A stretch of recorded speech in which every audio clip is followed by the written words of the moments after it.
Push That Rock with Simpson Math, talking about curve sketching. For example, what if we wanted to sketch this function and show all the key attributes?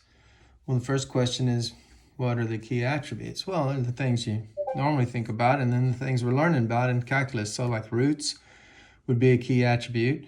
The domain and limits at the domain restriction would be key.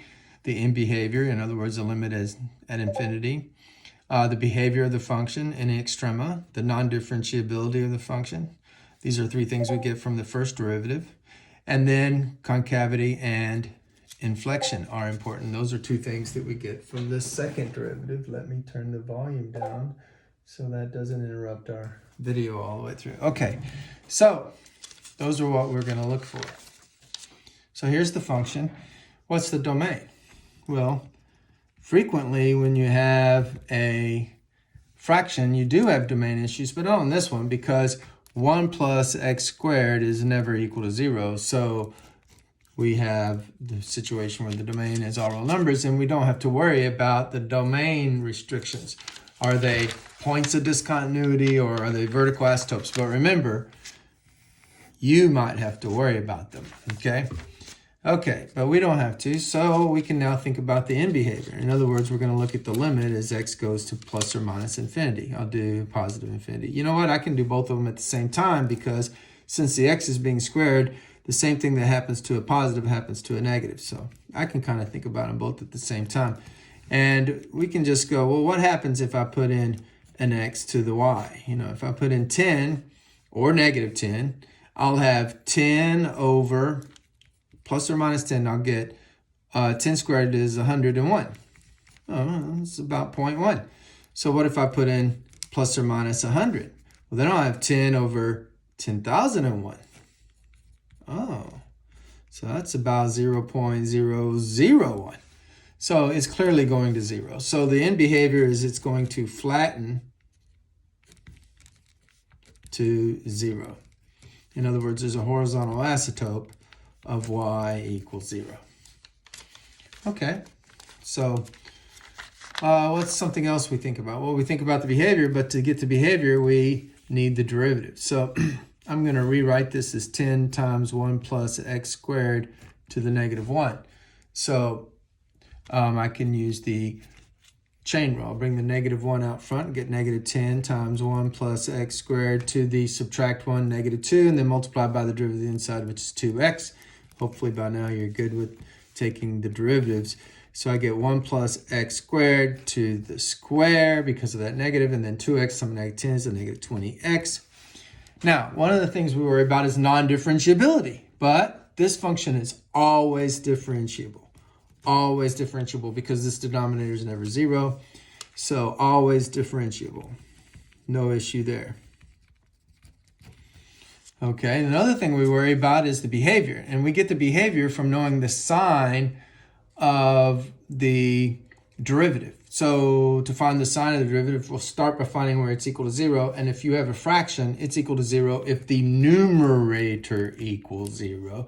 And the numerator will be 0 and x is 0. So I'm going to test on either side of 0 the derivative to see what its sign is. So like if I put in the number negative 1, which is to the left of 0, I see that a negative 20 times a negative 1 is a positive 20. And then if I put negative 1 down here, square it, add 1, then square that, I'm going to get 4. So I get positive 5. So the important thing is that the derivative is positive up until this critical number here. What about on the other side of the critical number at positive 1? Over here we tested negative 1. What about at positive 1? Well, if I put positive 1 into the function, I'm going to get a negative 20 up top. I'm going to get the same thing in the bottom.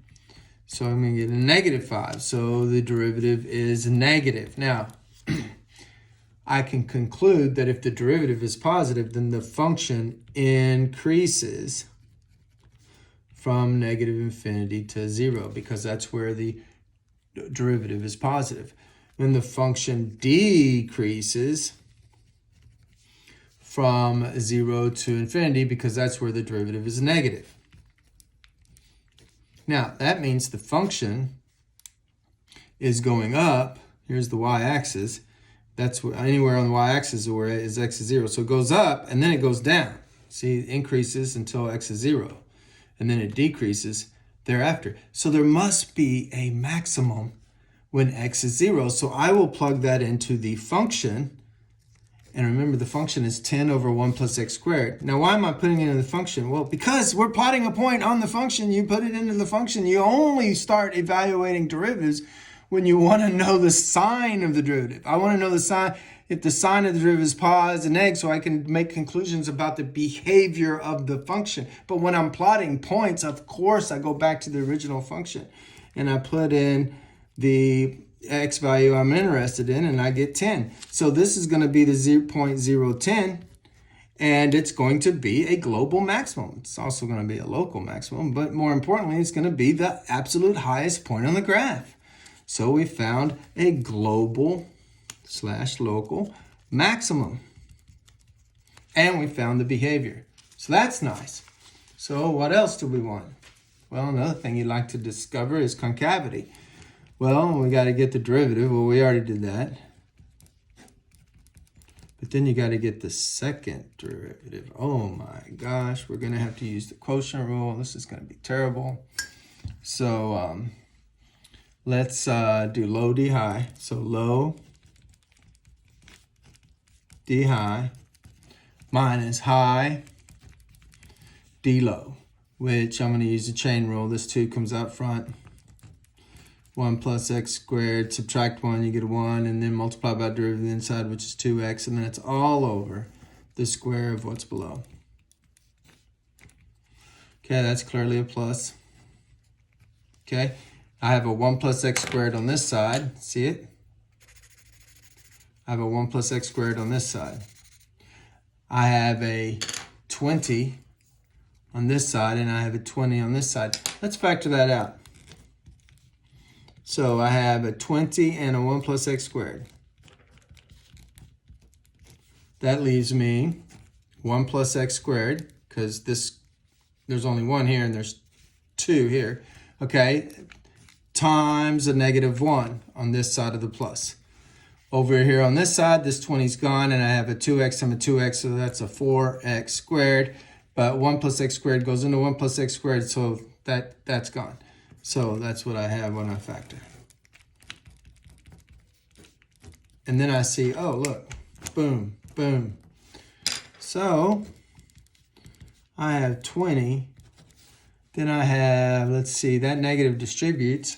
So I get a negative 1 minus x squared plus 4x squared all over 1 plus x squared cubed. Now, the reason why you get the second derivative is so you can find the sign of the second derivative, because the sign of the second derivative tells us a lot about the concavity of this thing. So again, I want to set the numerator equal to 0, because wherever the, let's see, that's positive 3x squared, wherever, these like terms I added together to get that, wherever the numerator equals 0, the whole second derivative will be 0. And then if I know where it's 0, I can test on either side to find out where it's pos or neg. So let's see. Did I do something wrong here with all that sign factoring? See, this was, I factored out a 20, so that left me a negative 1 here. But this double negative became a plus, and if I factor out a positive, then this should be a positive. Yeah, I did that okay. And then and then we add the one. I'm doing fine.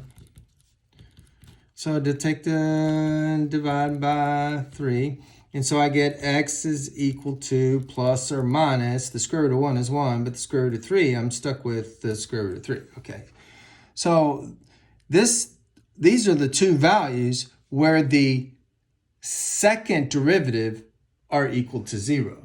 Okay, so if the second derivative is equal to 0, then on either side of those two values, it's either positive or negative. And I want to know where the second derivative is positive or negative so I can conclude about the function's concavity.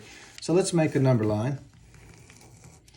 Let's put 1 over root 3 here and negative 1 over root 3 here. And let's evaluate the second derivative at a value in between, like 0. Okay, so if I put it into this into the second derivative, Well, the numerator, this is 0, 0, so I just get negative 1 times 20, so the numerator is negative 20. And the denominator is, I put a 0 right here, and I just get 1 cubed, so the denominator is 1. So notice the second derivative is negative in between these two places where the second derivative is 0. So I suspect it's positive out here, but I don't know that. It could bounce off the x-axis, so we better test. So we need to test a number that's larger than this. Well, it's clearly about slightly bigger than a half, so 1 is big enough. But if you're not sure, try test 2.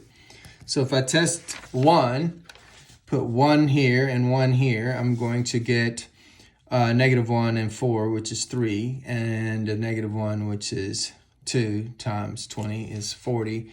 And down here, I'm going to be clearly positive. So the important thing is it's positive. What about over here at, say, a value to the left of this value, which is about a little bit bigger than negative a half. So we'll put in, say, negative 1. Well, notice that everything's squared, squared, squared, squared. So I'm going to get the exact same thing I got over here. Okay, so that means that the second derivative is pos, then neg, and then pos. What does that tell me about the function? Well, it's concave up, concave down, and then concave up. So it's got a bend that would kind of hold water, but then it's in here, it's got a bend that would make water run off, and then it's got a bend that will hold water again.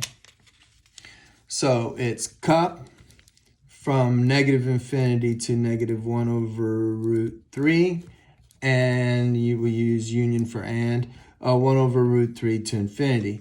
But it's concave down from negative 1 over root 3 to 1 over root 3. But notice that means it changes inflection. So that means we're looking for some inflection points. We want to find the inflection points. The points where it changes concavity. And remember, points means you go back to the original function. The way you find points on a function is you use the original function. So we're going to plug in 1 over root 3 into this. We get 10 over 1 plus 1 over root 3 squared. And that gives me 10 over 1 plus 1 over root 3 times itself is 1/3. I'm going to multiply the top by 3 and the bottom by 3 to get 30. And then 3 times 1 is 3, and 3 times a third is 1. So I get 30 over 4, which is going to give me 7.5. So when I put in 1 over root 3, I get 7.5. Notice the x is being squared. So guess what? If I put in a negative or a positive 1 over root 3, I get 7.5. And these are the points of inflection. Wow. So, you know what we haven't talked about? And I had it at the top of my list, and I don't think I mentioned it, are the roots. But notice, we said a fraction is equal to 0 if the top is equal to 0, and the top is never equal to 0, so this function has no roots. So we took care of that. Let's go through our list. No roots. The domain's all real numbers, so we don't have to worry about that. We did in behavior with the limit at infinity, which is 0. We did the behavior. We did extrema, and we said there's no problem with differentiability, so we're happy there. Concavity, inflection, we're ready to graph this function. Okay, so we're ready to graph it. Well, I have it graphed, so we'll just look at the graph. Here's the two key inflection points. Here's the maximum, okay? Here's the in behavior going to 0, flattening out at 0. And if you're unsure what's happening in here, you could plot a few more points, but I didn't need any more points. Once I've plotted these inflection points and this maximum, I knew it was concave down between negative 1 over root 3, which is about right here and right here. Negative 1 over root 3 and 1 over root 3. It's concave down in between there. It's concave up thereafter and before. It increases to this point, then decreases thereafter. There are no roots. There are no domain restrictions, so therefore no isotopes or points of discontinuity. No non-differentiability points, so no kinks or cusps or sharp turns up. There's the graph. There is a successful sketching of the curve. Math made simple. It's Simpson Math.